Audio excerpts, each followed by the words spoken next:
Buenas tardes.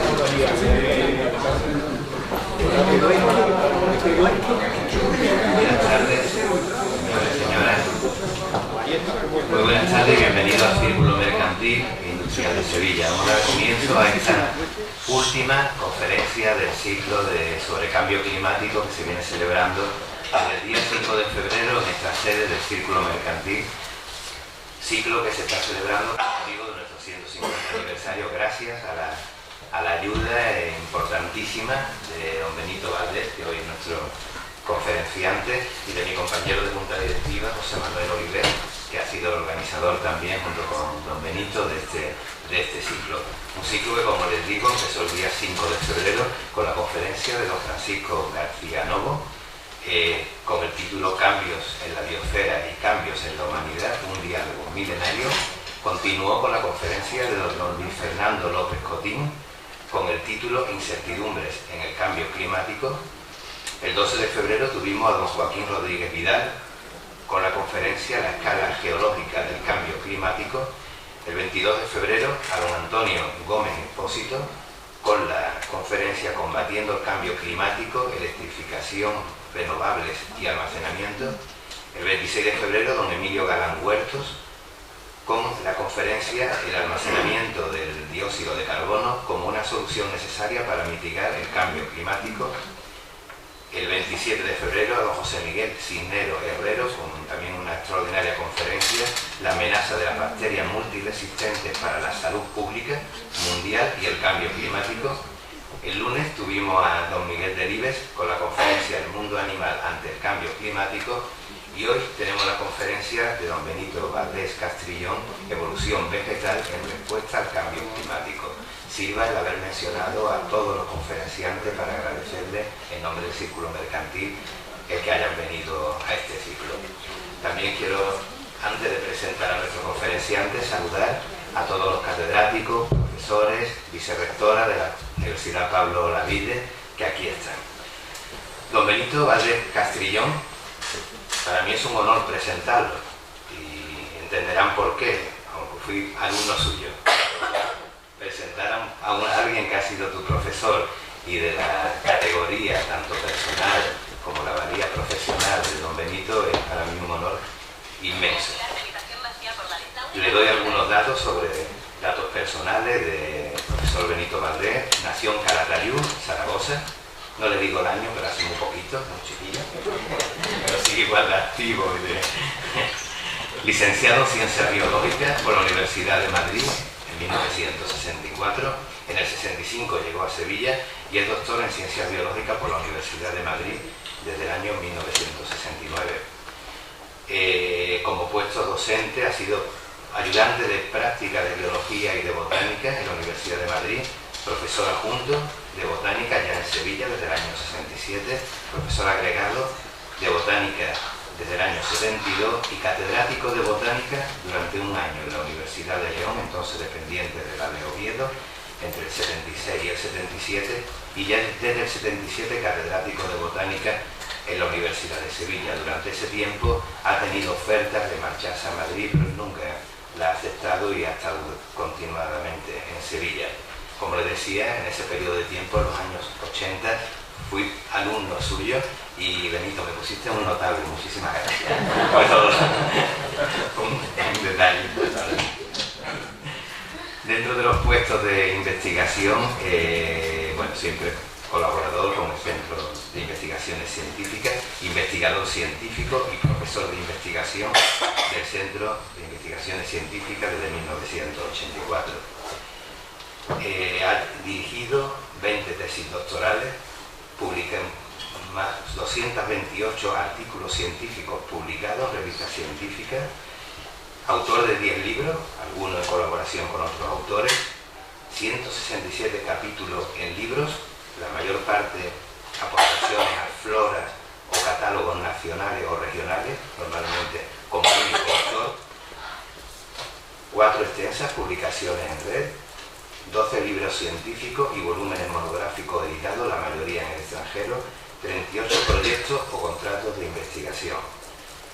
Como premio, distinciones honoríficas, en 1989, medalla de oro de Optima, que es una organización para la investigación de la taxonomía vegetal del área mediterránea.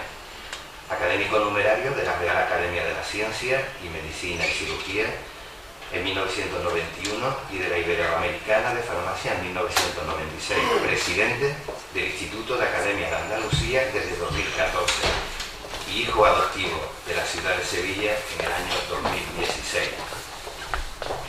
Y entre los cargos internacionales, mencionarle también como miembro del Consejo Asesor de la Mediterranean Checklist.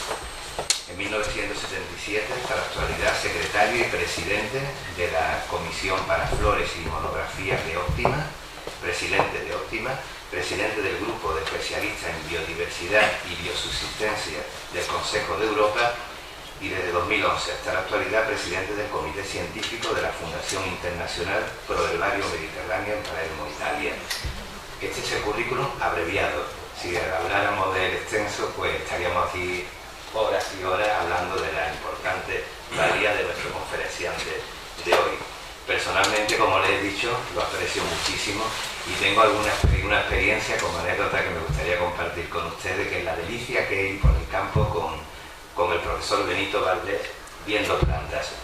Estas encuentra todas, los alumnos no vemos ninguna, es imposible de la velocidad que lleva este señor por el campo, lloviendo, todos los alumnos mojados, él no se moja, se lo puedo asegurar, no sé cómo lo hace, pero no se moja, y encuentra todas las plantas, todas las setas que vayan por el campo de una manera que es un placer, la verdad que una maravilla, y para mí, como digo, un honor presentarte, Benito. Muchísimas gracias, y gracias por todo lo que has hecho para desarrollar este ciclo.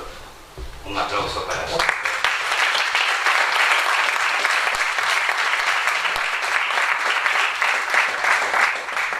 Muchas gracias. No hay nada peor que lo presente un exalumno, que exagera evidentemente. Así que, y ahora pues, veremos a ver si está a la altura de lo que le ha dicho. Yo lo que les quería decir, ¿se oye bien su micrófono? No. Ya está. Es que estos micrófonos son un poco complicados. Cerramos hoy el ciclo sobre cambio climático, que ha cubierto aspectos muy diversos. Empezamos con la conferencia de apertura del ciclo por el profesor García Novo, que él nos dijo que era un índice de lo que se iba a desarrollar después, y es verdad.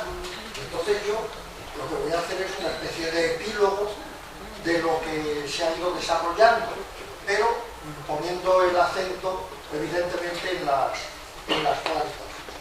Así que lo haré lo más claramente posible y lo más brevemente posible también, porque al principio nos tenemos que remontar al precámbrico. Bueno,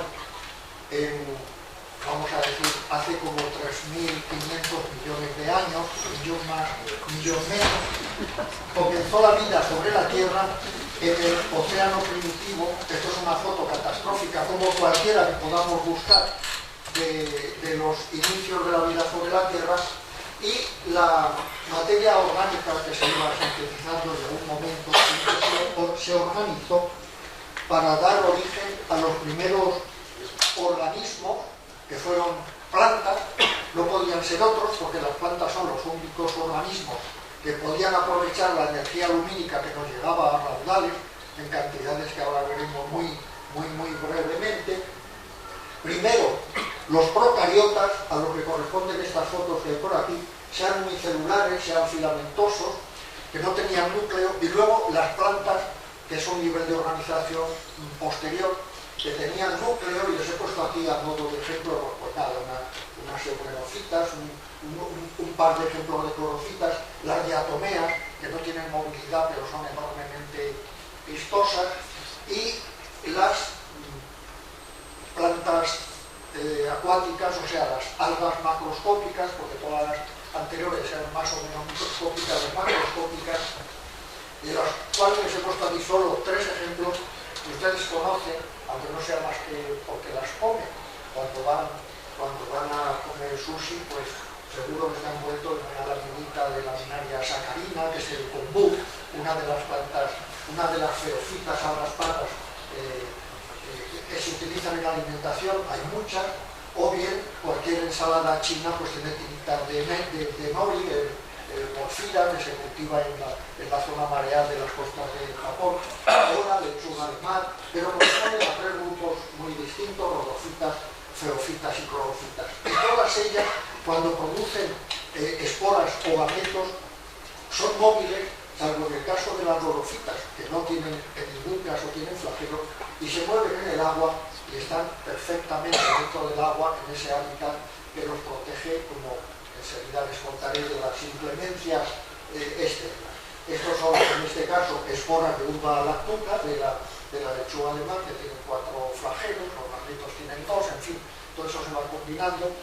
Y estas plantas marinas eran enormemente diversas. Les he puesto este esquema, no para que lo lean, porque es imposible, pero le tengo cariño porque se debe a mi mano. Se publicó en la primera edición del volumen de botánica y la historia natural de la editorial Carroño, se publicó en Barcelona.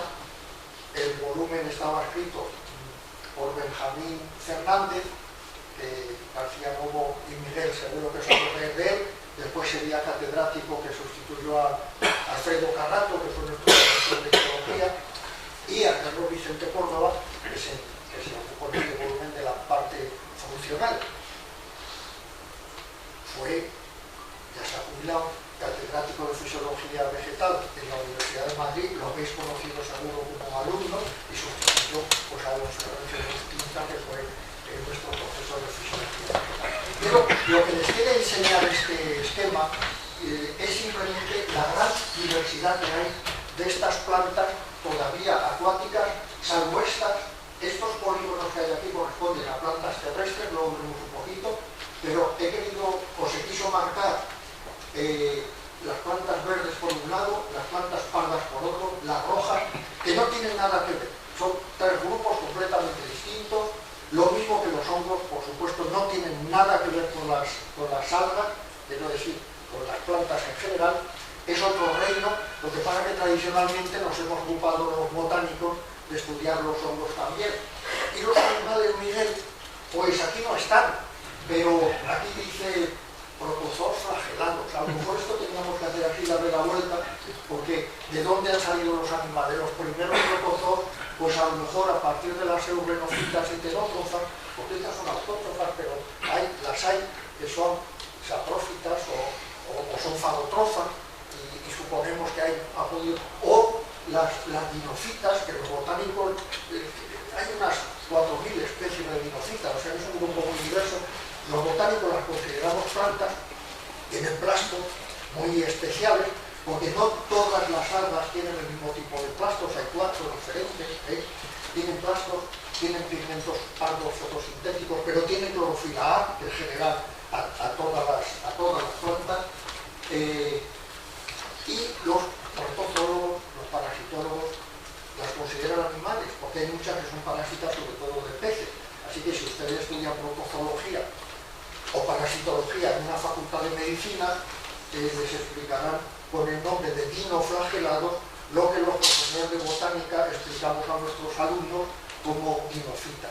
Esto es lo de medio, pero el caso es que por aquí deben andar el origen de los animales que van evolucionando, y de eso, por supuesto, no me voy a ocupar, y Miguel me perdonará, porque estamos hablando de plantas.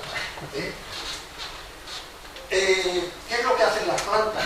Pues gracias a las plantas es posible la vida sobre la Tierra, porque son capaces de utilizar la energía lumínica que nos manda el Sol generosísimamente. Se calcula que recibimos como 120.000 teravatios año. Es una barbaridad. Un teravatio es un billón de vatios, ¿no? Un orden de...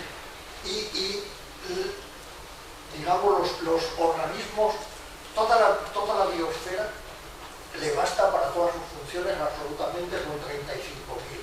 O sea, que es sobrado. Y la luz nos llega en forma de fotones o cuantos de luz. Se transmite de una manera sinusoidal. Los dos crestas sucesivas o dos valles sucesivos marcan la longitud de onda. Y en el caso de la luz visible, que tenemos aquí en un esquema, como ven, tomado de un magnífico libro de Miguel Ángel de la Rosa, ese librito que nos regalaste cuando le diste el nombre el premio Javier Benjumea, que recibiste, lo mismo de Antonio Gómez Expósito, que también tiene este premio acreditadísimo. Bueno, pues nosotros vemos en las longitudes de onda aproximadamente entre los 400, deben ser 380 y algo, porque los espectrofotómetros marcan la diferencia entre la ultravioleta y la visible, sale un pico, bueno, y los 700. Esa es la luz visible. Y la luz visible está formada en realidad por varios, básicamente 7 tipos, de acuerdo con la longitud de onda, desde la longitud de onda más corta, que es lo que corresponde al violeta, a la longitud de onda más larga, que es la que corresponde al rojo. Y las plantas reciben estos fotones y desarrollan la función fotosintética muy abreviadamente. Esto está tomado del Tratado de Botánica de Nabos, que es didácticamente excelente, y en este caso estamos pensando en una planta verde. Luego tenemos un plasto típico de una planta verde, ya les he dicho que hay varios tipos, y entonces en estas membranas lipoproteicas que forman los tilacoides de los plastos se encuentran asociados a proteínas los pigmentos fotosintéticos, una serie de complejos antenas, básicamente el beta-caroteno, ¿no, Miguel? Y el primer receptor de esos, digamos, de esa energía en forma de electrones, pues es la clorofila.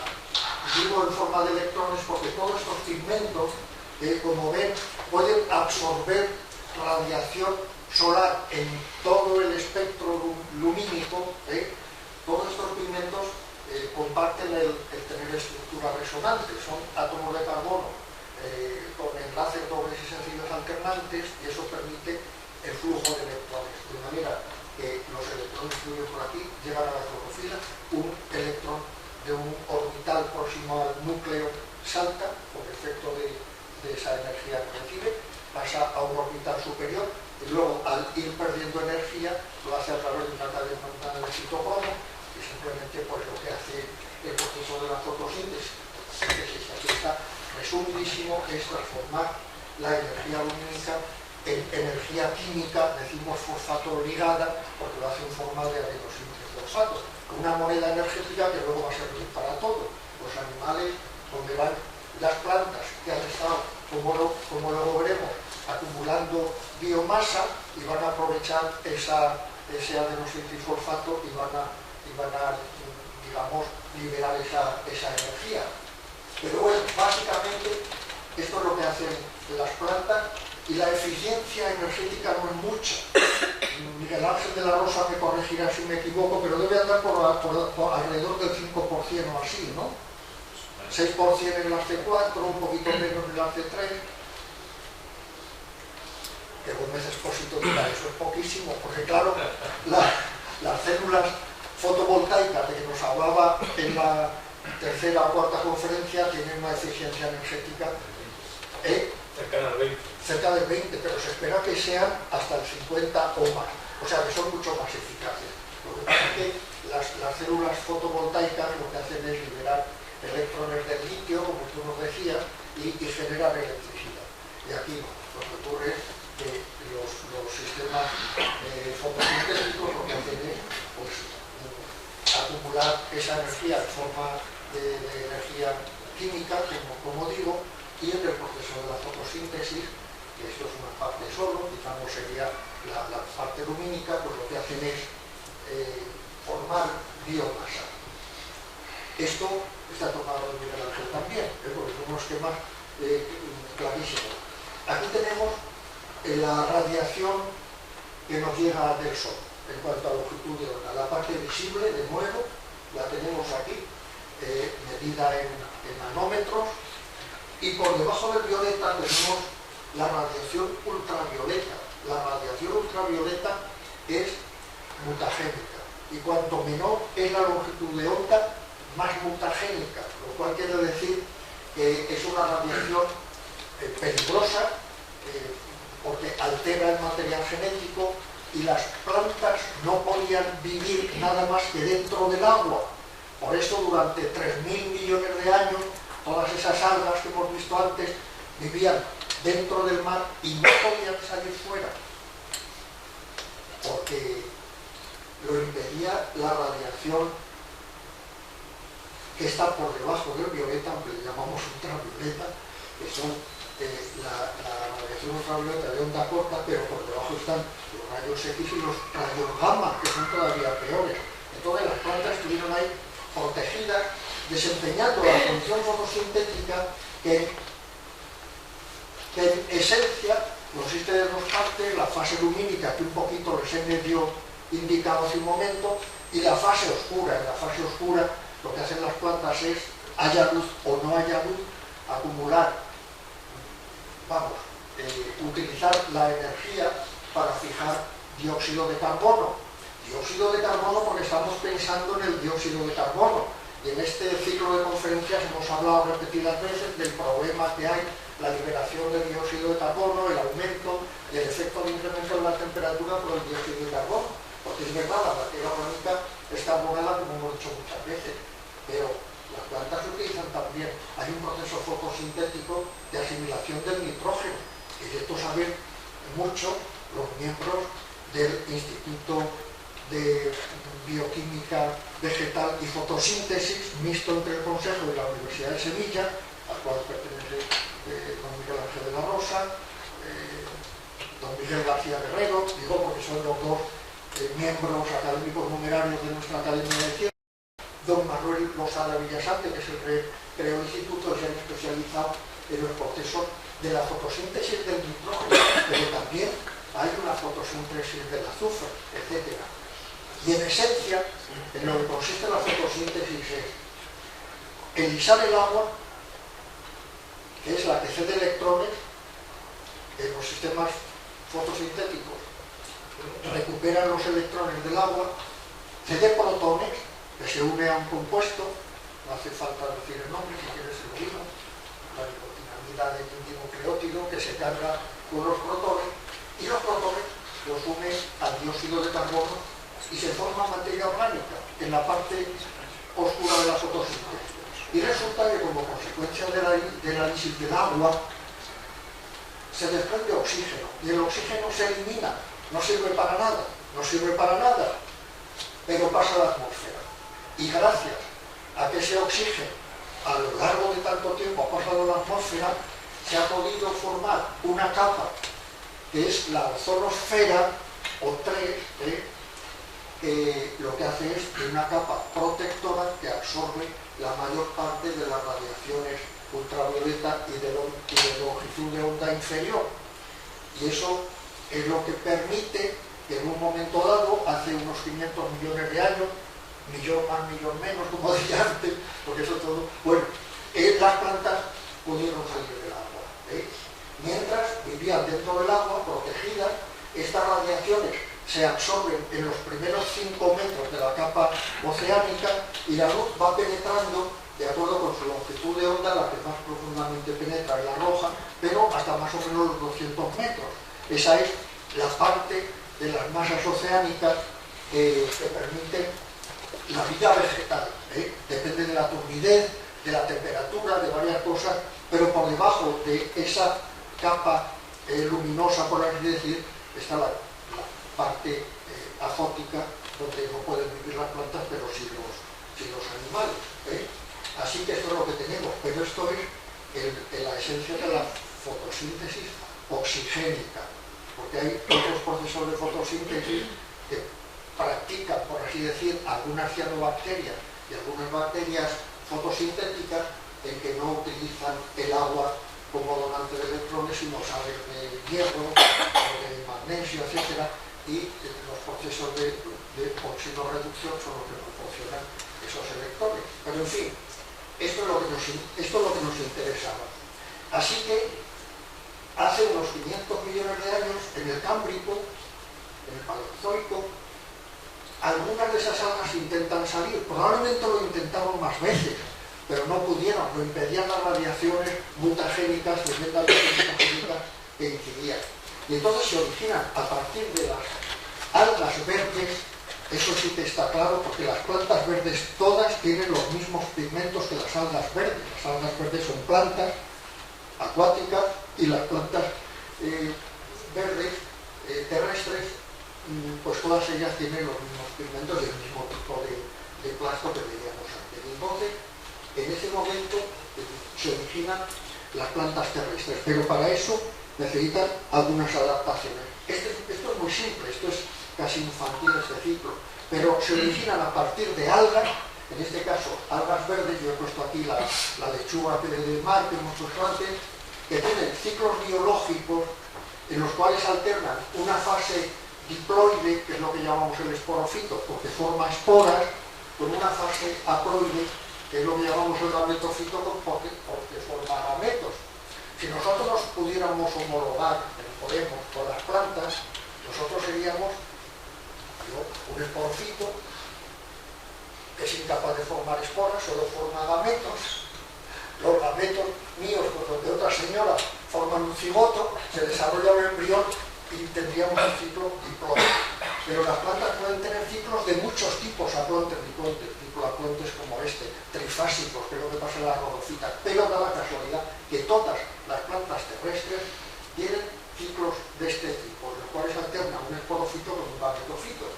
Y el esporofito forma esporas, pero los gametofitos, unos forman gametos femeninos en unos órganos reproductores que se llaman oogonios en este caso, y gametos masculinos en otros órganos reproductores que se llaman anteridios. Los oogonios son inmóviles, los anterozoides que producen los anteridios se mueven en el agua y fecundan los oogonios, y eso es lo que ocurre. Pero al pasar al salir del agua, las plantas lo hacen de dos maneras. Hay una que en ese ciclo en el que alterna un esporofito con un gametofito, resulta que desarrollan más el gametofito. Eso es lo que hacen las hepáticas, los musgos y las anthocerotas, las briofitas. Mal asunto, porque el gametofito es haploide.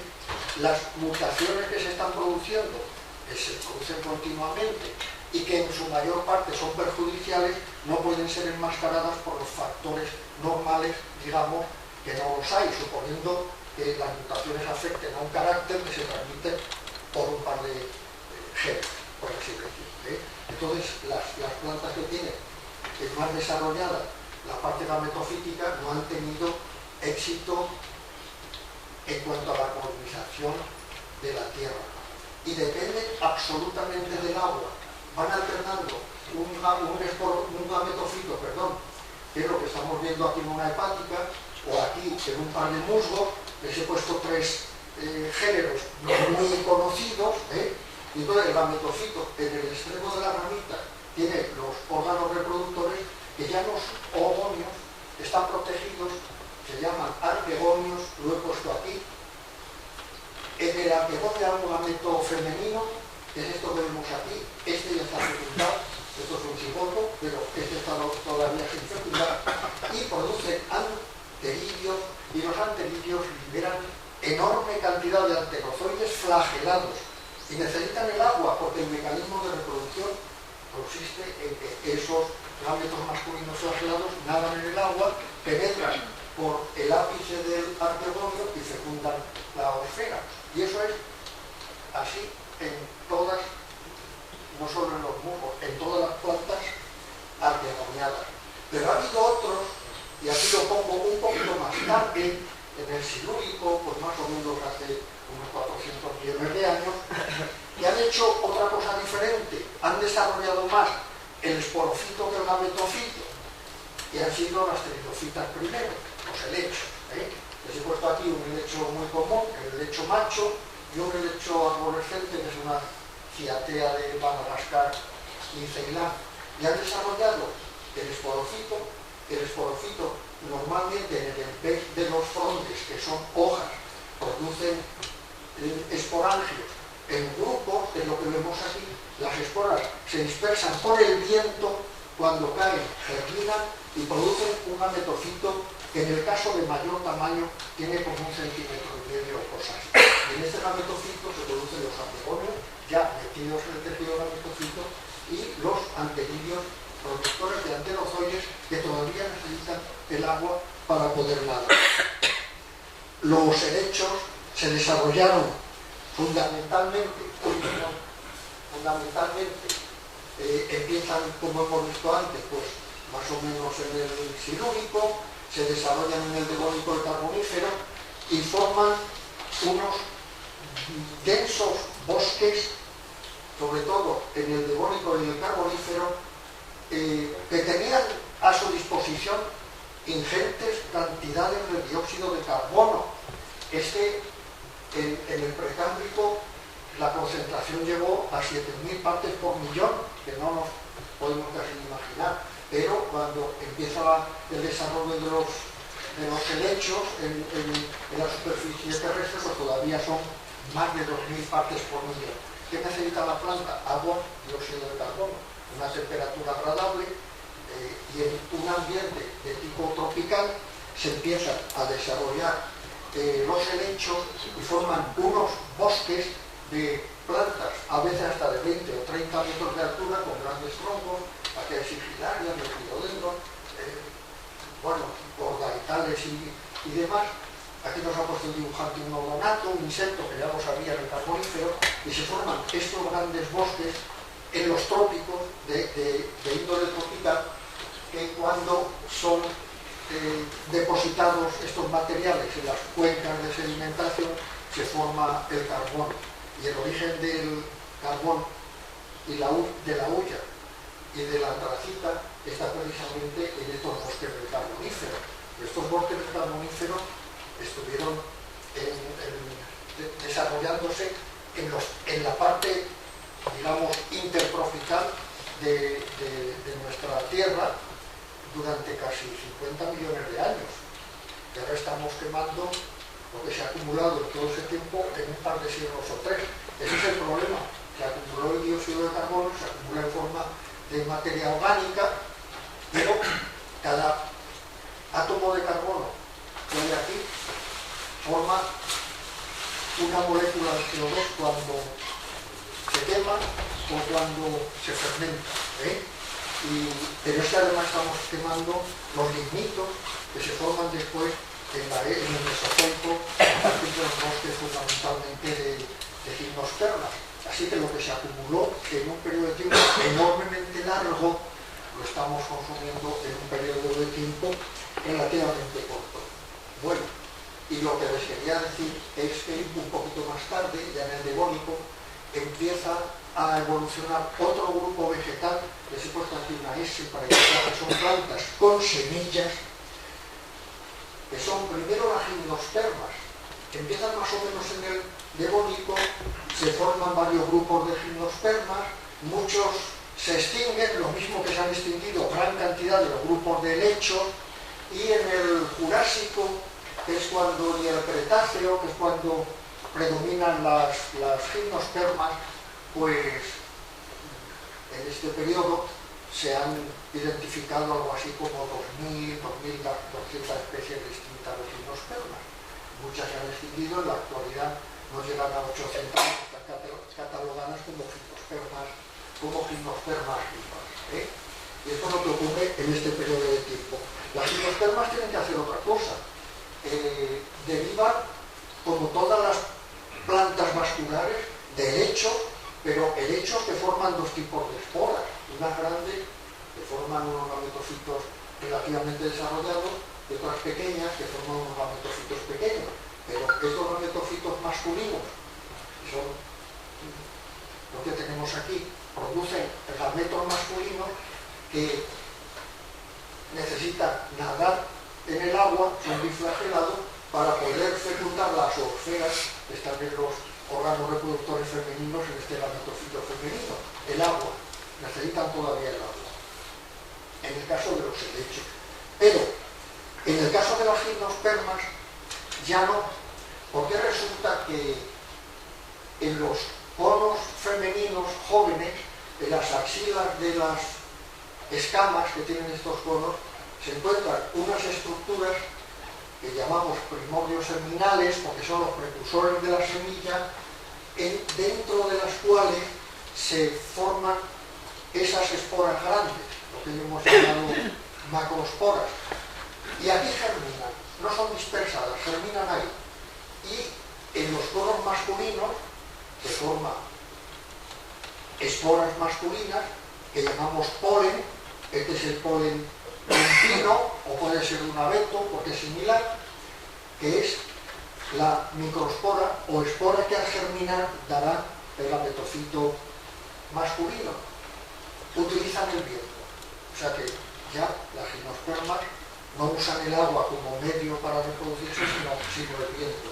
Y el viento lo arrastra, se depositan directamente en el primordio seminal, tiene lugar la fecundación, y esto, el primordio da origen a las semillas, que no había antes. Las semillas, aquí les he puesto semillas del pino piñonero, pesadas, o del pinsapo, que luego veremos que son aladas que se pueden desplazar con facilidad. Esto ha hecho que las gimnospermas se puedan independizar del agua. Esta es una secuoya, su nombre está medio cortado aquí, es una secuoya de Norteamérica que puede tener hasta 120 metros de altura, desarrollan un sistema radical muy extenso a veces, y les he puesto el ejemplo de la gimnosperma de mayor tamaño, tan grande como estos son algunos eucaliptos, pero no muchas más plantas. Y aquí, en la parte superior, están produciéndose los conos femeninos, y en la misma planta los estambres están liberando polen, que es microscópico. Y esto es lo que ocurre en el caso de las gimnospermas. Las gimnospermas se desarrollan en este periodo, empiezan más o menos como os he dicho, pues a formarse en el devónico, pues siguen en el carbonífero, en el pérmico y el triásico y el jurásico. Los bosques jurásicos están formados básicamente por gimnospermas, aunque se conservan todavía helechos. Y si hacemos si nos imaginamos cómo podría ser un bosque jurásico, pues claro, tenemos que meter todos estos animales, ya no son odonatos, estos son un poco más grandes, y estos son los bosques que había en aquella época. Pero simultáneamente, entre el Jurásico y el Cretáceo, aparece otro grupo vegetal que tiene muchas ventajas sobre los anteriores. Sigue teniendo las mismas condiciones, tiene primordios seminales, que aquí lo vemos, por ejemplo, en una azucena, cortamos expresamente el ovario, porque los primordios seminales están envueltos, protegidos por una hoja, ya no están al aire libre, envueltos. El ovario produce un estilo y el estigma, y ahí es donde tiene que caer el polen para que pueda producirse un tubo polínico, y los gametos masculinos que se van a desarrollar en el polen, que en definitiva es una microespora, pues va a venir por aquí y va a fecundar a estos primordios seminales. Y las angiospermas pueden utilizar el viento para dispersar ese polen. Ahora lo van a notar ustedes, los que sean alérgicos, cuando las gramíneas empiecen a liberar el polen, porque las gramíneas, las ciperáceas, las frutáceas, las betuláceas, las fagáceas, las encinas, los alcornoques, etc., liberan el polen que lo arrastra el viento. Algunas lo arrastra el agua, muy pocas. Pero las angiospermas, que es este grupo que se acaba de formar, explotan otro medio biótico, y para transferir el polen de unas flores a otras, de unas plantas a otras, utilizan los animales. En la región mediterránea, los insectos. Yo les he puesto aquí algunos himenópteros, una abeja doméstica. Aquí hay una abeja doméstica visitando unas flores de romero, por ejemplo. Aquí un abejorro visitando una salvia, en fin. O moscas, porque estamos pensando en las moscas molestas, la mosca doméstica y tal, pero los sílfidos son unos excelentes polinizadores, tienen un aparato bucal muy largo y son excelentes polinizadores. O los coleópteros son muy zaborreros, van a comer polen, ni se fijan en la estructura floral ni nada, y pasan de una planta a otra con la mayor frescura, y eso es un problema, porque en este caso les he puesto las flores de hojaras, este es el Cistus albidus y este es el Crispus, que tiene flores rosas, pero al coleóptero le da igual, si es blanca pues allá van, y eso es un problema, porque entonces lo que hacen es llevar polen de unas flores de una especie a flores de otra y están facilitando la hibridación, que no digo que sea mala porque aumenta también el polimorfismo, pero nos complica a los taxonomistas la vida tremenda.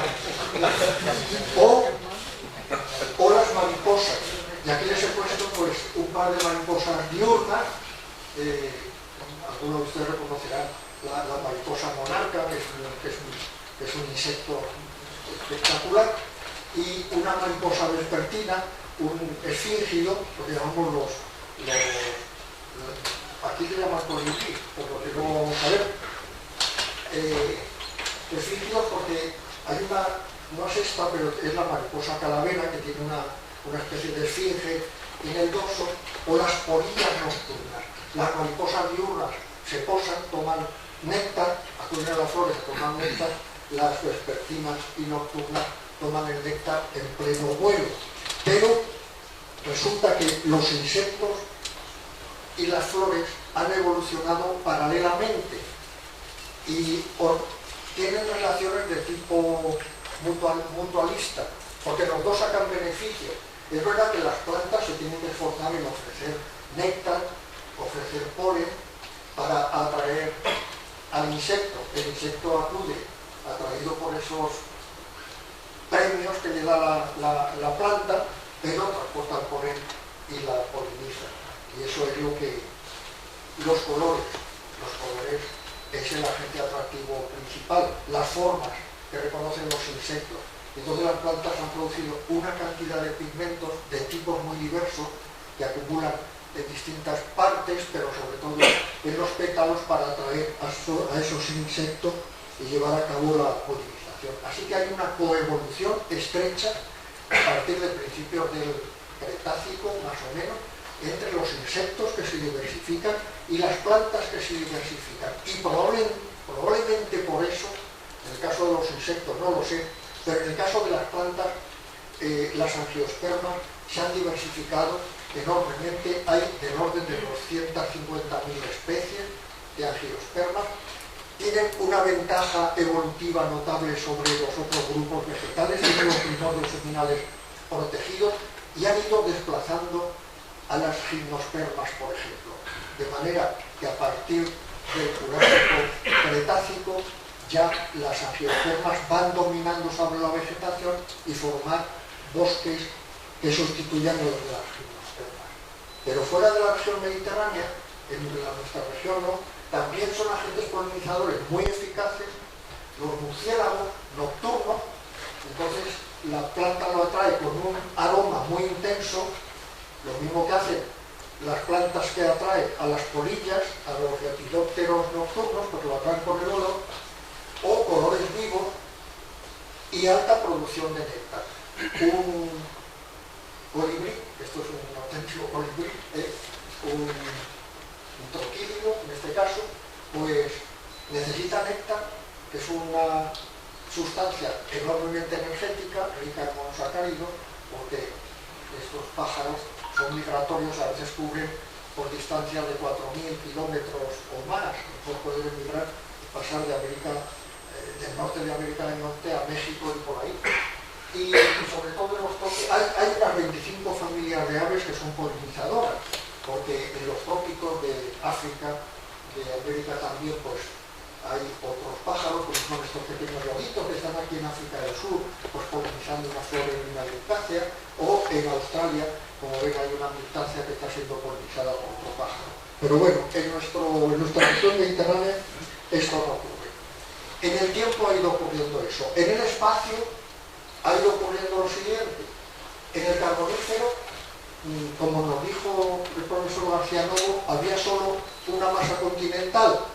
El mar ocupaba y ocupa aproximadamente el 70% de la superficie terrestre, pero toda la superficie emergida formaba un solo continente, que es el continente de Pangea. En la parte intertropical es donde se desarrollan aquellos grandes bosques de helecho y allí es donde se forma el carbón. Más adelante, a finales del Pérmico, cuando terminan los bosques de helechos van siendo sustituidos por los de gimnospermas, pues se van fragmentando ese continente de Pangea. Aquí tenemos más o menos tematizado dónde están los grandes yacimientos de carbón, sobre todo en Asia, en el este de América. Aquí está la península ibérica, esto es un esquema tomado, quiero decir, que aquí está porque es ahí donde está, etcétera.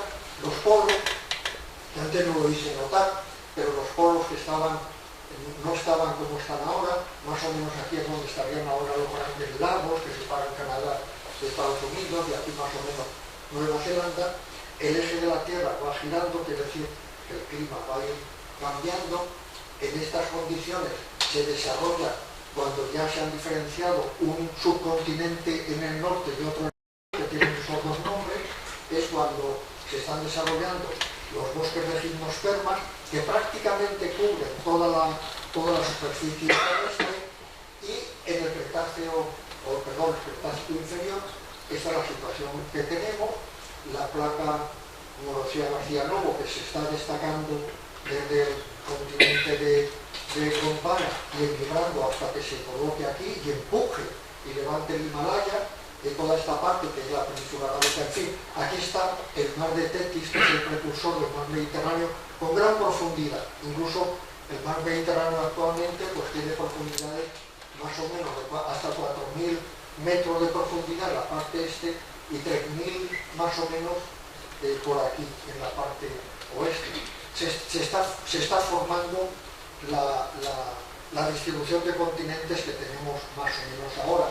Pero ya están las angiospermas, y las angiospermas están ocupando todo este territorio, pero quedan todavía gimnospermas, y acuérdense, para cuando les muestren luego los abetos, que aquí tenemos el continente de Gondwana fragmentándose, pero todo esto todavía formando una unidad en el Cretácico inferior. Y en el Mioceno, hace 25 millones de años, ya estamos muy cerca de nuestra época, pues los continentes tienen una configuración muy parecida a la actual. Y aquí conviven prácticamente, las angiospermas están ya diferenciadas. No hay tipos morfológicos que podamos decir que se generan después. Sí que evolucionan considerablemente, por lo que luego les voy a decir, pero ya están diferenciadas. Y aquí están conviviendo las angiospermas en un gran número de especies, con lo que queda de las gimnospermas, no más de 800, y algunos helechos, sobre todo en las zonas húmedas, y por supuesto las briofitas, que están en todas las zonas húmedas, conviviendo con esta vegetación. Y las formaciones vegetales se organizan en un continente, que he puesto aquí, un continente ideal, que también nos lo indicó García Novo, en el cual, de acuerdo con la mayor o menor temperatura, con la latitud, y de acuerdo con la mayor o menor humedad, mayor oceanidad o mayor continentalidad, se van distribuyendo las masas vegetales con todos esos componentes para formar los bosques tropicales lluviosos, y los bosques de laurel más al norte, las sabanas arboladas hacia el interior, las rubisilvas mediterráneas, que son los bosques mediterráneos, los bosques de hoja caduca, de las zonas un poco más frías. Imagínense que estamos en el Ecuador, pues esto se va sustituyendo así, de las zonas más frías, los bosques de hojas aciculares, donde predominan las gimnospermas, y los desiertos en la zona más continental, y más al norte, la taiga y la tundra. Esa es la distribución ideal. Esto si no hubiera nada que lo alterase, pero hay vientos más o menos fuertes, hay cadenas montañosas, y eso lo altera y hace que este continente ideal, las líneas de costa no son rectas, como estamos viendo ahí, son así. Entonces esas masas vegetales se distribuyen las mismas que hemos visto en el continente ese ideal, se distribuyen de esta manera, y son las formaciones vegetales características que estudiamos en biogeografía, y cuando lo hacemos pues vamos viendo cuál es la distribución de todas esas masas boscosas, si es que son árboles, o arbustivas o herbáceas, porque son los tres componentes que forman parte de la vegetación. Un bosque típico tiene los tres estratos, árboles, arbustos y hierbas. Hay veces que no, solamente hay arbustos, y hay veces que solamente hay hierbas, como pasa, por ejemplo, en las sabanas herbosas y demás. Y este es más real todavía, esto es lo que ocurre en realidad. Pero nos vamos a venir a Andalucía, porque estamos aquí en el Mioceno inferior, que lo hemos visto antes de una manera general. En el Mioceno, el Mediterráneo y el Atlántico estaban comunicados por dos corredores. Este es el del Guadalquivir, Valle del Segura, este en el norte de África, el del Cebú, que alguno conocéis, y el Muluya, y esta era la situación. Esta es la situación actual, pero eso ocurrió en el Mioceno inferior, hace 25 millones de años. En el Mioceno medio se cierra el mar Mediterráneo por el oeste. No se lo he dicho, pero ya estaba cerrado por el este. Esto que ocurre es que queda desecado no, queda aislado el Mediterráneo, empieza un proceso de evaporación que tiene lugar en el Mioceno medio.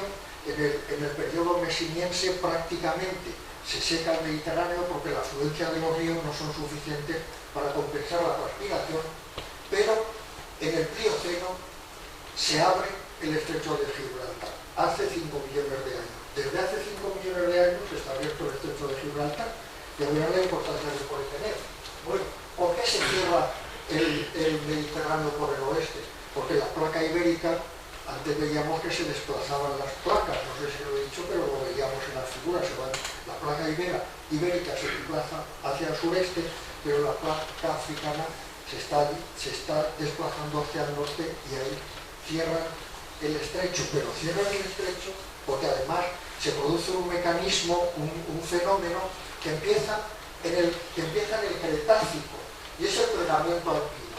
Y como efecto de ese acercamiento de placas tiene lugar todo el plegamiento alpino en el Mediterráneo, que esquematizamos aquí lo vemos también muy esquemáticamente, y se forman el resto, este es el viejo macizo hercínico que ya estaba formado, se forman las cordilleras béticas, el sistema ibérico, el Pirineo y parte de la Cantábrica. Esto muy aproximadamente. Y en definitiva, ¿qué es lo que nos interesa? Pues en el caso de Andalucía se van a formar los sistemas montañosos que llamamos externos, que están formados fundamentalmente por rocas sedimentarias con poco metamorfismo, el prebético y el subbético, que es todo esto, y en una fase segunda del plegamiento que termina. Bueno, los geólogos me diréis que todavía no ha terminado. El Mulhacén parece que se está todavía levantando, ¿no? A razón de 1 centímetro al año, leemos, pero claro, la erosión algo compensará. Bueno, se pliegan primero los sistemas montañosos externos y luego los internos que tenemos aquí. Aquí está Granada y aquí, por tanto, está Sierra Nevada. Se nos forman estas montañas. En el norte de África ocurre lo mismo, porque el plegamiento alpino afecta a ambos lados, y de hecho esto es un arco. Los botánicos lo sabemos muy bien porque hay plantas, como solo hace 5 millones de años que está abierto el estrecho de Gibraltar, antes el flujo era fácil de norte a sur y de sur a norte cuando había cambios drásticos de temperatura. ¿Y por qué les digo? Bueno, y esto es lo que ocurre. Esos materiales, esto es un mapa de suelos. Es decir, Esto es un mosaico. ¿Qué ocurre? Que las plantas tienen aquí para diversificarse, pues todo, primero que tienen distintas altitudes, segundo que tienen sustratos muy diversos, pues claro, tenemos suelos sedimentarios, cuaternarios, pero tenemos, en fin, qué sé yo, todo tipo de sustratos. Y en este panorama llegan las glaciaciones cuaternarias, de las que nos han hablado, Rodríguez Vidal nos habló no hace mucho. Las glaciaciones cuaternarias, pero ya estaba el estrecho de Gibraltar. Esto es África, lo estamos fotografiando desde la provincia de Cádiz, aunque sea Gibraltar, que lo vamos a hacer. El sitio más estrecho son unos 14 kilómetros, 14 y medio, una cosa así. Vaya por los tres, perdón.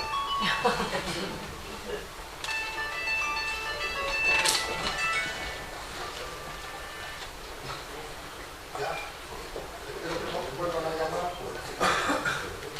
perdónenme, que voy a apagar el sitio, que no lo hice antes y lo voy a ver. Bueno, en cualquier caso,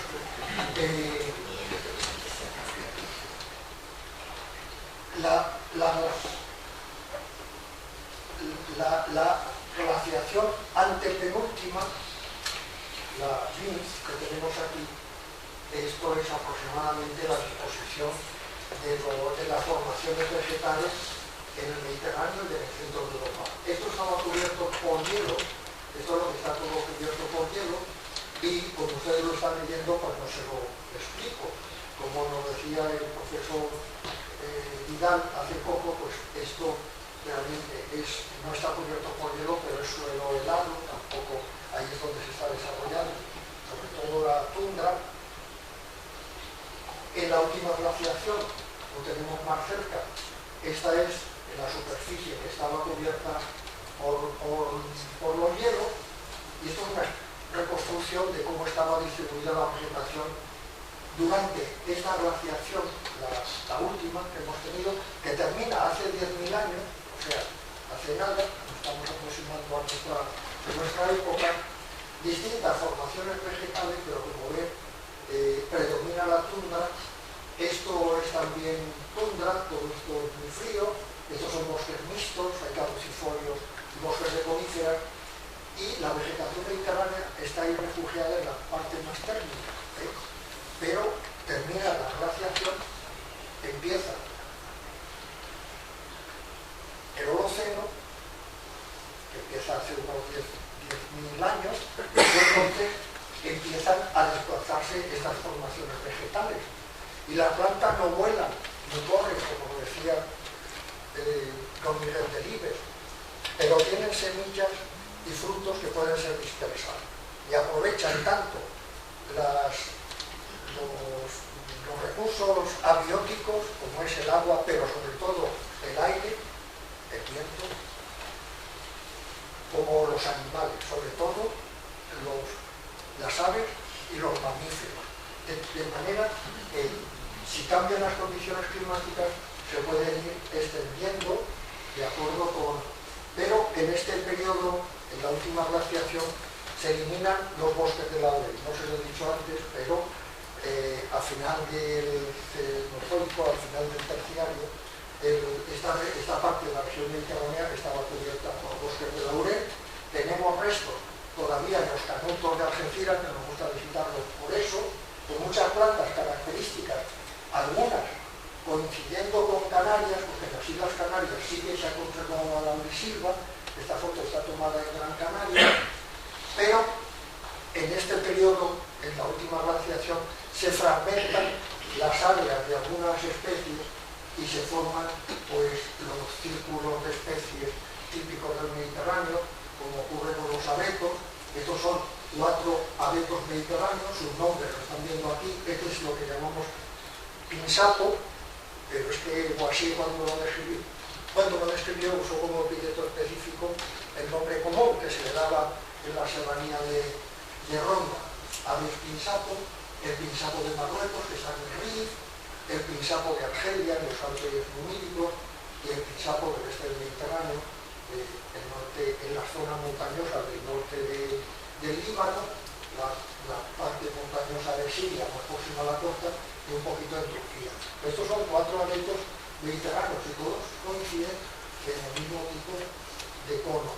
Pero el abeto blanco, que se refugió en el Mediterráneo, pero se ha ido retirando a lo largo del periodo interglacial en el que estamos, lo que quedó evolucionó por aislamiento, porque esto es lo que ha ocurrido, se quedan las poblaciones aisladas, parten de una población basal, como ahora veremos en otros casos, y van originando entidades que hoy reconocemos como especies o reconocemos como especies, pero que son diferentes, y van quedando estos abetos de tipo centroeuropeo, pero que se encuentran en las zonas montañosas y han diferenciado lo que se ha descrito con estos nombres. Y no les voy a explicar más. Y lo mismo ha ocurrido con los cipreses, lo digo porque son arqueoendemismos, son endemismos porque son plantas muy antiguas, son realmente relictos de finales del Mesozoico y del Cenozoico, que han quedado aislados en distintas partes del Mediterráneo. El ciprés que conocemos mejor, que vive en el este del Mediterráneo, en Turquía sobre todo, y en Grecia, de forma bosque, yo los he visto en el Peloponeso y es una cosa rarísima ver un bosque de ciprés. En el otro extremo, Cupressus atlántica, en el Alto Anda, muy localizado. Este es el valle del Mesif, es donde vive. Y en medio, este ciprés tan curioso, Cupressus cipresiana, que vive en la meseta del Jogar en Argelia. Pero se retiran los hielos, la vegetación se puede ir desplazando, o se puede ir desplazando hacia el norte, o se puede ir desplazando hacia las partes altas de la montaña, como han hecho los abetos y los cipreses, y la vegetación mediterránea al avanzar acaba ocupando, fíjense, que en la última glaciación estaba reducido a una zona muy pequeña, pero se distribuye, aquí he puesto solamente dos de los pisos bioclimáticos para ver un poquito, se va avanzando y en el momento actual la región mediterránea ocupa prácticamente toda la península ibérica. Esta es la región boreal, ya no es mediterránea, y lo mismo ocurre en las islas mediterráneas. En Crimea, que es una isla, que es una península con vegetación mediterránea, en Italia, salvo los Apeninos, en fin, se extiende la región mediterránea. Y las plantas de la región mediterránea pueden irse extendiendo de sur a norte, pero se encuentran obstáculos, y ahí tenemos todos los sistemas montañosos que se han ido formando, pues no les queda más remedio que ir hacia arriba. Eso ha ocurrido, sobre todo en las montañas del sur de España. La vegetación mediterránea la solemos agrupar en varios pisos bioclimáticos de acuerdo con la temperatura. Los datos están aquí, no se lo voy a explicar. Desde el más cálido al más frío, que son estos 5, se hacen por un índice de termicidad y por las temperaturas, pero luego cada piso tiene unos gradientes de humedad muy diversos, que hay subpisos de acuerdo con la humedad. Y así se distribuye, y se distribuye de sur a norte, o se distribuye a lo largo de la montaña, de la base a la cima de la montaña. Nos olvidamos de los eurosiberianos, que está aquí, la región mediterránea llega hasta aquí y ocupa todo esto. ¿Qué ocurre cuando las plantas al emigrar tienen que aprovechar, desplazarse hacia arriba en las montañas? Pues que quedan aisladas en los distintos sistemas montañosos.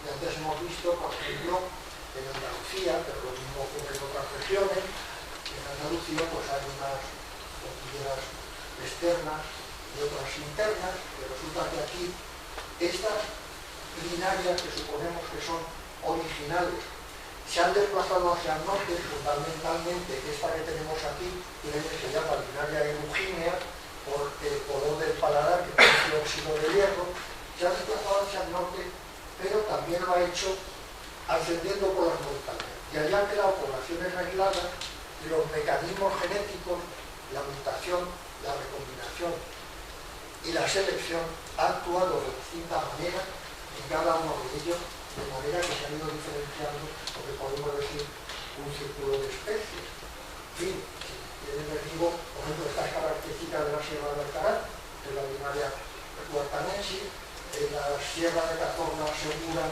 y tal, que está la linaria bimartina, la linaria anticarre del Total de Antequera, y en la Sierra de la Chimenea y otras sierras próximas, la linaria platicalis en la Sierra de Grazalema, todo esto son cordilleras externas, sobre calizas, y luego en las internas, pues la linaria Cristi, típica de la Serranía de Ronda, la linaria Amoy, que vive en Dolomitas, en la Sierra de Tejeda y Albijara, que es muy bonita, y la linaria nevadensis, que vive en Pizarras, en la parte alta de Sierra Nevada, linaria glacialis, que vive también en la zona capiminal de Sierra Nevada, linaria verticinosa, también de Sierra Nevada y de Sierra de Finlandia.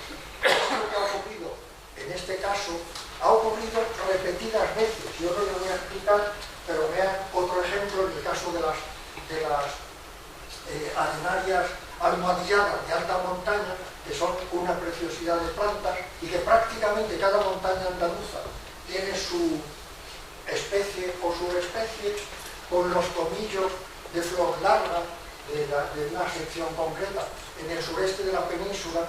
Entonces ese aislamiento provocado por el desplazamiento de las formaciones vegetales y la necesidad de ir subiendo en las zonas montañosas, pues ha hecho que se intensifique la diversificación simplemente por diversidad genética. Es lo que llamamos la especiación gradual. Y por eso tenemos tantas especies características de nuestra flora. En la flora andaluza, más o menos, tenemos 4.000 especies, muchas son generalistas, otras viven en toda la península ibérica, pero un 25%, aproximadamente 1.000 o algo más, son endémicas de Andalucía. Estas no, porque son de Murcia, pero vamos, endémicas, todas estas son endémicas andaluzas, solo viven aquí, estas también, y se va formando esa enorme diversidad. Pero les voy a decir un último caso, no sé si me estoy alargando demasiado, un último caso es Sierra Nevada, en honor de don Emilio Gala. Bueno, Sierra Nevada, como saben ustedes, tiene el pico de la en la península ibérica, es el pico más alto. Y a veces a los alumnos les preguntaba, ¿cuál es el monte más alto de la península ibérica? El Teide. El Mulacén, 3.481. Y esos pisos bioclimáticos se van distribuyendo desde el nivel del mar. Don Emilio me dirá que aquí no está el nivel del mar, aquí está la contraviesa, pero bueno, más o menos. En la provincia de Almería baja más Sierra Nevada. Pero bueno, quiero decir, el Mediterráneo llega hasta aquí, no se lo voy a explicar porque ya están ustedes viendo, y aquí el clima mediterráneo es la tundra, esa tundra que en la última glaciación ocupaba buena parte de la península ibérica y desde luego las zonas más altas, queda restringida a la parte alta, ya no puede ir a otro sitio, está aquí. Y aquí tenemos el pico Veleta. El pico Veleta es un circo glaciar, y parece ser que el glaciar estuvo ahí hasta el principio del siglo XX. He leído en algún sitio que en 1913 desapareció del todo, pero ha quedado aquí en el fondo del circo una capa de hielo ya por debajo de las piedras como de 8 metros. Yo he visto este circo en verano con nieve, ahora ya no tiene nieve. Es lo que ocurre, quiero decir en verano, ¿qué es lo que ocurre? Que está subiendo la temperatura. Este gráfico o parecido lo hemos visto repetidas veces a lo largo del ciclo. Esto es indudable, es porque el contenido de dióxido de carbono está aumentando en la atmósfera, sin duda. está subiendo, ¿eh? Y entonces, ¿qué ocurre? Pues que sube y esa capa de hielo que había en el fondo del circo, en los últimos 7 años ha disminuido en 2 metros. Los 2 metros, ahora ya solo tiene 6 metros de profundidad por debajo de la superficie. Los 2 metros primeros ya no existen. Y aquí, en esta tundra, que solamente les voy a hablar de esto muy brevemente, pues tenemos especies que son de la tundra ártica, como pasa con esta pequeña rosácea. Aquí les he puesto las altitudes a lo que vive y la distribución que tiene. Esta Sylvania propungens, que es una pequeñita planta. Fíjense, en la tundra de Sierra Nevada hay 18 especies. 6 son comunes, tienen una distribución ártico-alpina, o sea, se encuentran en las regiones circumpolares de las altas montañas europeas, en los Alpes, en los Pirineos. He dicho 6, 9. Y 9 son endémicas de Sierra Nevada. De las que son ártico-alpinas, les he puesto 2 o 3 ejemplos, solo para que ustedes lo vean. Aquí tenemos otro, los pisos altitudinales se los he puesto aquí. Aquí tenemos esta saxifraga, que es solo alpina. Les he puesto este ejemplo de planta alpina, pero viene otra vez el problema del aislamiento reproductor. Las plantas de la tundra de Sierra Nevada, como ocurría con las plantas de esas montañas que iban ascendiendo y quedaban aisladas reproductivamente, porque sus polinizadores no son capaces de cubrir la distancia que separan a las poblaciones, pues aquí ha ocurrido lo mismo. Y así una planta ártico-alpina como es la Pescularia verticillata, la subespecie típica que es ártica y llega hasta el Pirineo y hasta la cordillera Cantábrica, hasta los Alpes, ya en Sierra Nevada ha evolucionado y ha producido algo que es distinto y se considera como una especie distinta, ¿eh?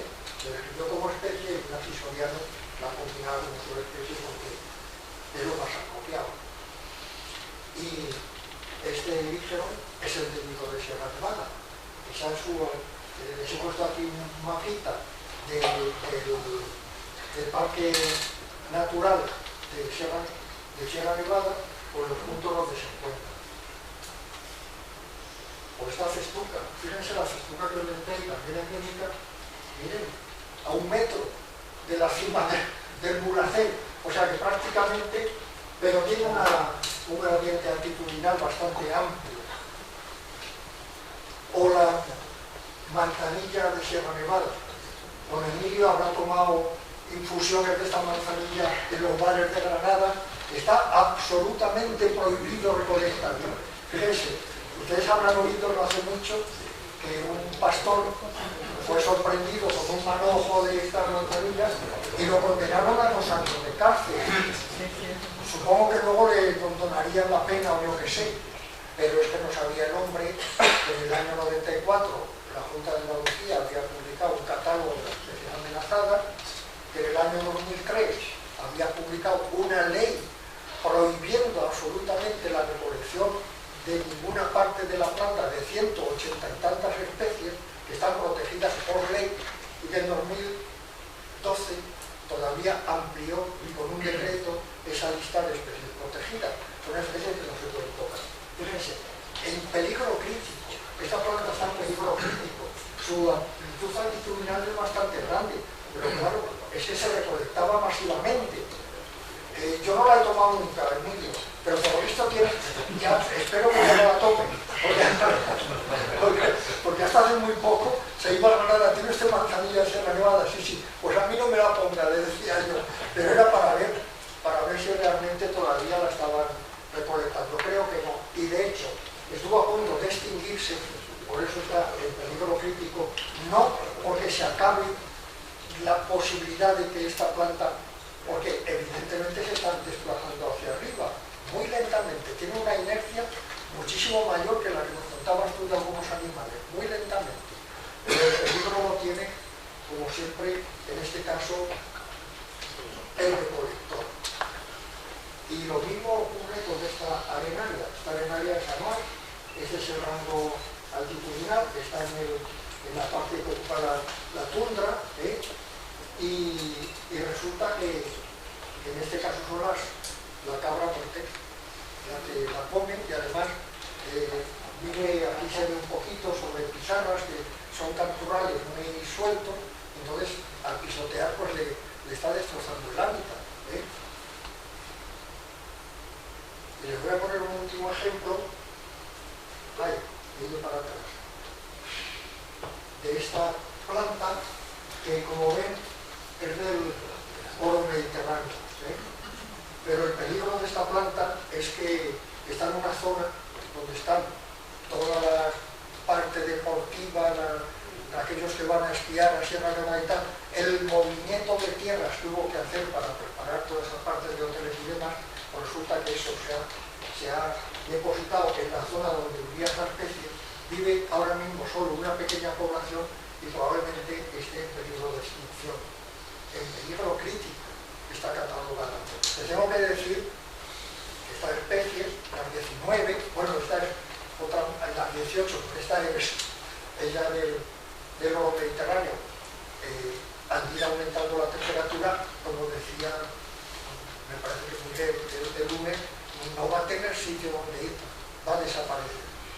Pasa algo si desaparece el ranúnculo glacial y la Sibaldia procumben, etcétera, etcétera, la Denaria granatensis.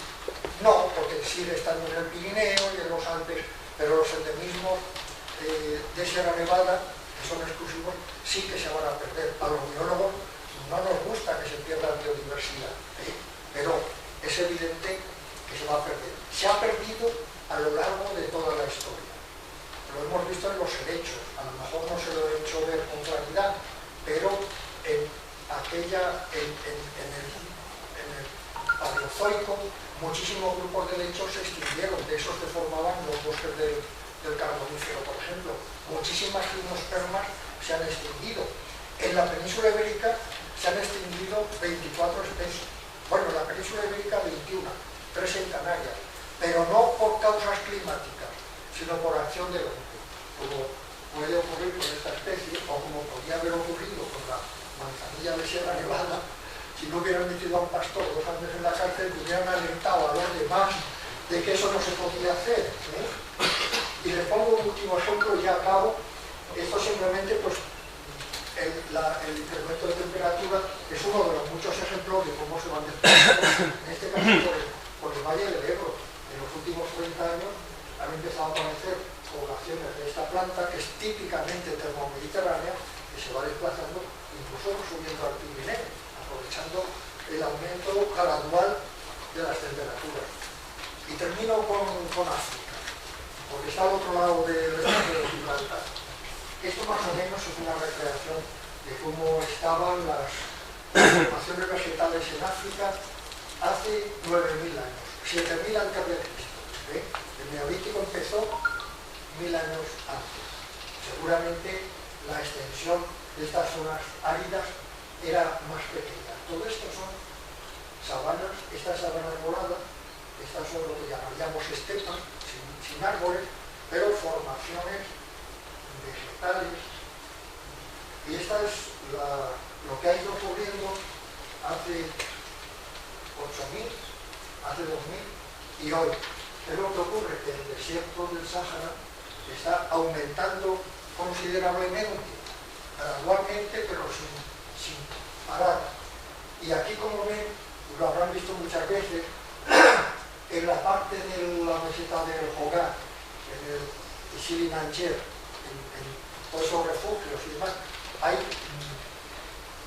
dibujos paleolíticos, pinturas rupestres, que evidentemente lo que están representando es lo que había aquí, porque estaban en la sabana, no era un desierto. Ahora es un desierto, pero entonces no. Y el desierto, si lo vemos en una foto con satélite, pues este es el panorama que hay. Aquí tenemos la meseta del Hogar, aquí el Tibesti, que está entre Libia y el Chad, pero todo rodeado de desiertos, lo que antes eran sabanas, y podía haber los animales típicos de la sabana. Pero nosotros estamos aquí, y con esto acabo. Este es el panorama que nos espera. Es la amenaza de desertificación que hay en la península ibérica. Muy alta, donde sale rojo. Fíjense, aquí está la Hoya de Maza, por ejemplo. Muchas zonas de Andalucía, de Murcia, de Alicante, de Cuenca, todo esto. Riesgo alto, todo esto. Riesgo bajo, pero riesgos, incluido el Parque Nacional de Doñana. O sea que si la temperatura sigue incrementándose, aunque sea al ritmo que lo está haciendo ahora, poquito a poco, pues vamos a ver cómo se va a ir desertificando la península ibérica. ¿Eso qué ocurre? Las plantas harán lo que puedan, las de la tundra de Sierra Nevada desaparecerán, las otras se irán hacia arriba, otras se irán hacia el norte. La agricultura que decíamos el lunes mismo, pues evidentemente yo tengo mucha confianza en nuestros ingenieros agrónomos, tienen las técnicas de ingeniería genética para ir modificando nuestros cultivos y hacerlos más resistentes a la sequía. Ya lo están haciendo, o a los suelos salinos, pero este es el problema.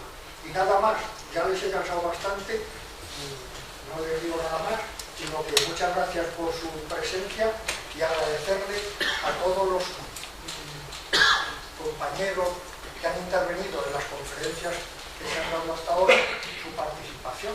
Así que muchas gracias a todos ustedes y muy particularmente a todos los que han intervenido en nuestras conferencias.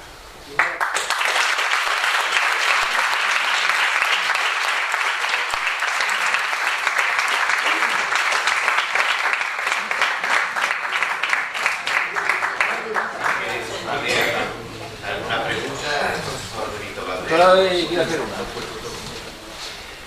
Cuando has hablado de la conquista del medio terrestre por parte de las plantas acuáticas, quería saber tu opinión acerca del papel que tuvieron los hongos en ese proceso. Creo que los quitridiomicotas intervinieron. Lo ignoro absolutamente.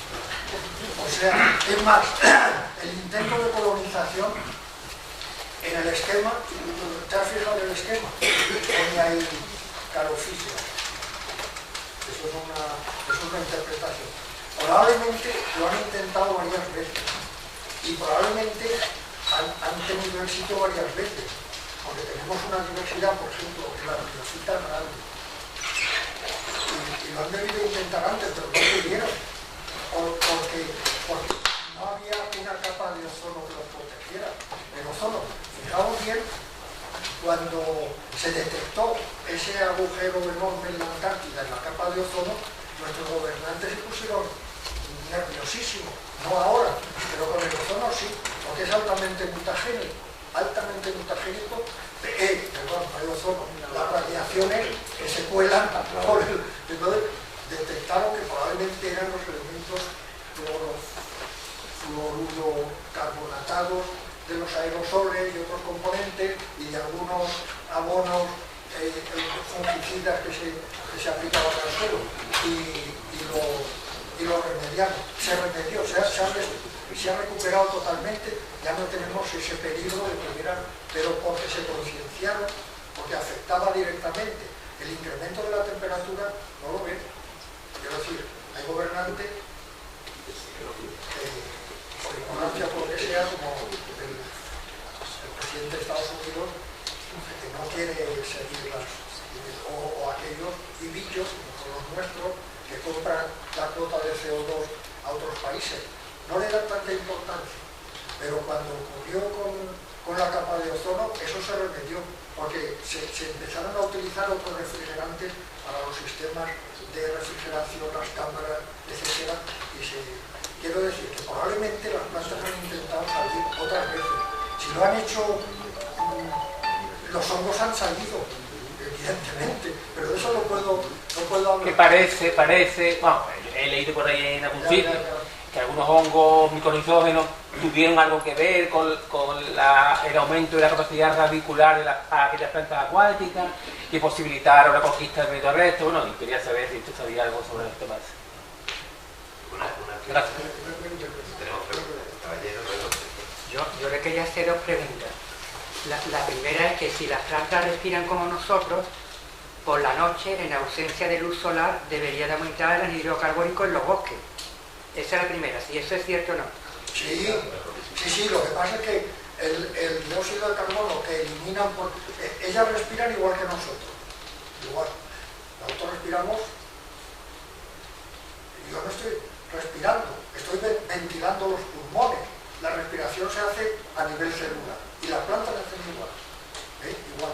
Pero la cantidad de dióxido de carbono que se libera por el proceso de respiración, para eso tienen los estomas. Realmente nosotros tenemos la boca y la nariz y el sistema circulatorio que van, las plantas se van difundiendo y se van abriendo los estómagos. Y Miguel Ángel seguro que no dirá que por la noche los abren a veces. Hay plantas que los abren por la noche y los cierran por el día para evitar. Bueno, evidentemente liberan dióxido de carbono, pero mucho menor cantidad que lo que lo fija. Y después la segunda pregunta, si aparte de la luz solar las plantas pueden hacer fotosíntesis con luz artificial durante la noche. Seguro, porque la luz artificial es blanca, o sea, tiene todos los componentes. Y claro, hay pigmentos que aprovechan la parte de la longitud de onda roja o azul. En el primer esquema que le pedí prestado sin pedírselo a los Miguel Ángel de la Rosa, está muy claro. Cubre todo el espectro, pero depende. Las ficolilinas absorben en el verde y en el rojo, y la luz artificial también emite radiaciones y se puede detectar todo eso. Una pregunta de un objeto, una pregunta. Hace unos días se puso en contacto conmigo una empresa que está haciendo de las algas, a través de unos procesos químicos, están haciendo como abonos, unos nuevos abonos para la producción agrícola, y no sé si siguen la Tech, la empresa que está trabajando sobre eso. Las algas, ¿eso qué realidad tiene? que sí, las algas, hombre, por el potasio y otros elementos que tienen, las algas se han utilizado como abono de toda la vida. Cuando hemos ido por el norte, sobre todo, donde hay en las costas rocosas muchísimas más algas de esas bentónicas, porque tienen ahí los rizoides, están bien sujetos y el mar las arroja a la orilla, se recolectan, se amontonan y tienen dos destinos: o se deja que se curan un poco y tal y se usan como abono, o se acumulan y se mandan a una fábrica de obtención de pectinas y de espesantes y una serie de cosas. Hombre, nosotros utilizamos los espesantes, el agar se saca de las algas, el carragén, en fin, todos estos espesantes, pero como abonos se utilizan, claro. ¿Alguna pregunta más? Y luego hay otra pregunta. Mi pregunta es una pregunta un poquito de tipo práctico. Si el decaimiento de las quercíneas está tan relacionado con el cambio climático, ¿tiene sentido que sigamos repoblando con las mismas especies, o tendría sentido ir introduciendo otras especies más capaces de aguantar las nuevas condiciones climáticas en el futuro? Vamos a ver que también intervienen hongos. Cuando hay una plaga, además del problema del incremento de temperatura, por eso tiene mal remedio. Claro, lo lógico sería poner tipos resistentes o cambiar la especie. Sí, porque hay hongo y hay muchas cosas, pero todas potenciadas por las condiciones climáticas. Pero es así, es que se están movilizando. Lo que pasa es que es muy, por ejemplo... Yo creo que cada vez que ponemos más encina o más, sobre todo más alcornoque en algunos sitios, que pienso, estaremos perdiendo el tiempo. Podríamos habernos adelantado en árboles que tardan tanto en crecer.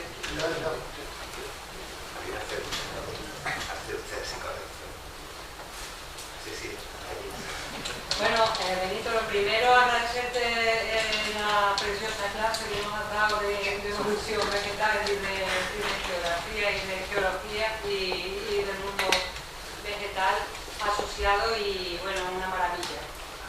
Y bueno, en esta perspectiva de cómo va cambiando el clima a lo largo de la historia y cómo las especies que van tomando, digamos, una cierta predominancia en diferentes épocas, se refleja muy claramente cómo van colonizando nuevas áreas a la vez que el clima se va modificando y tal, y determinados grupos pueden, después de la glaciación, etcétera, digamos, moverse.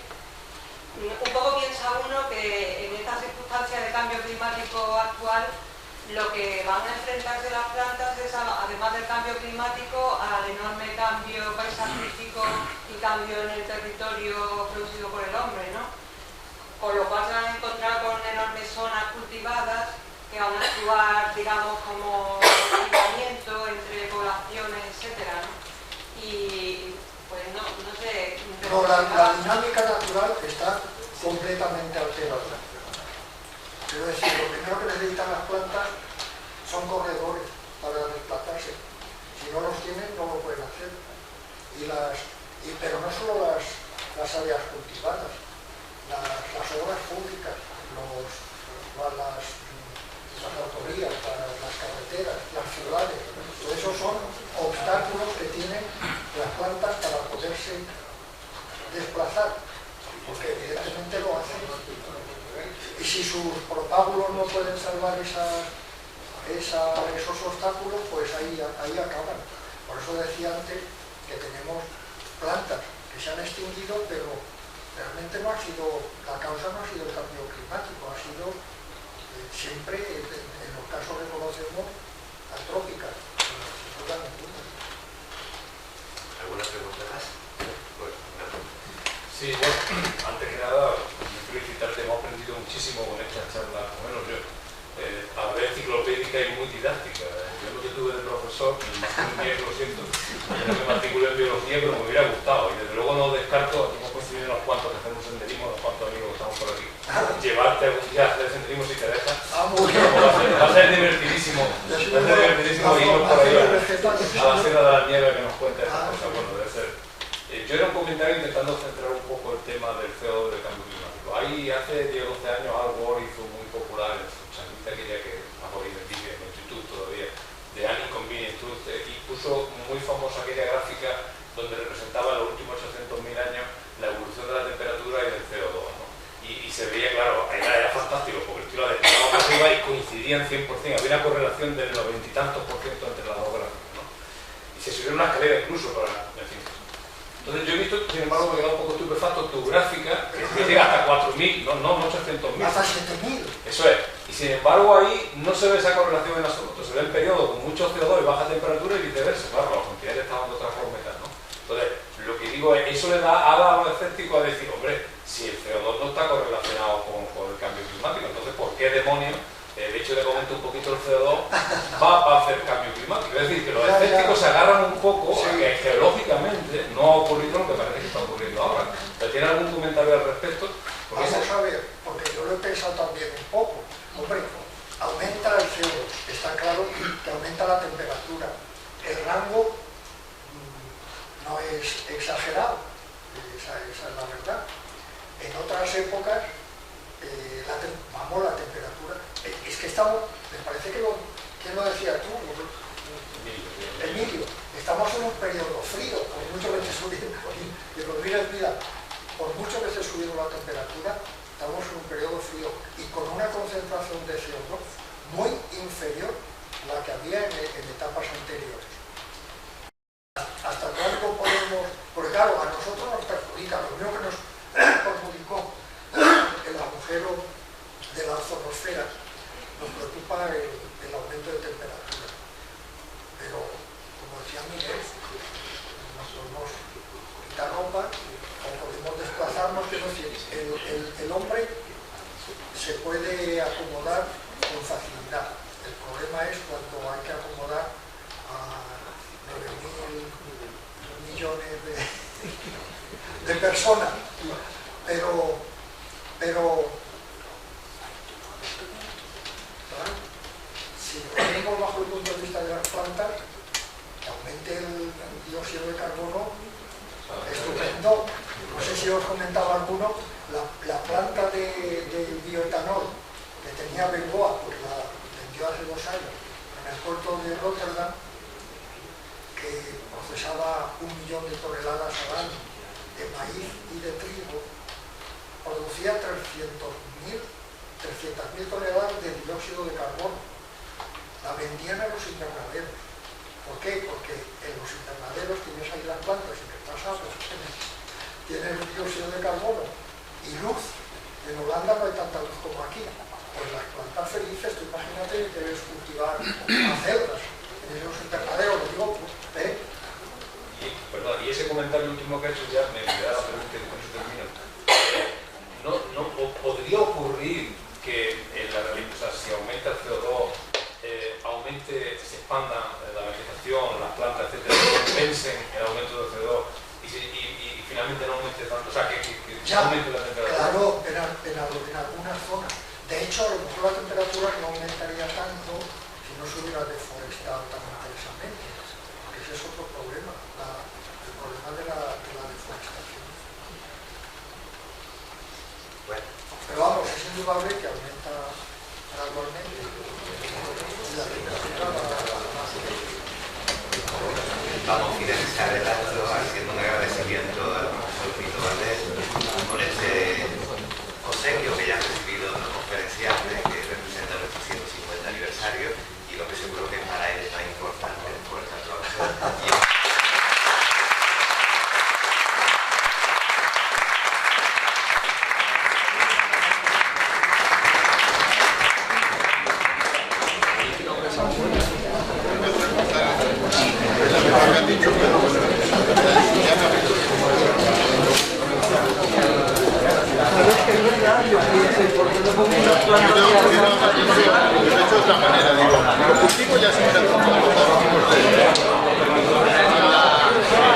Silvestre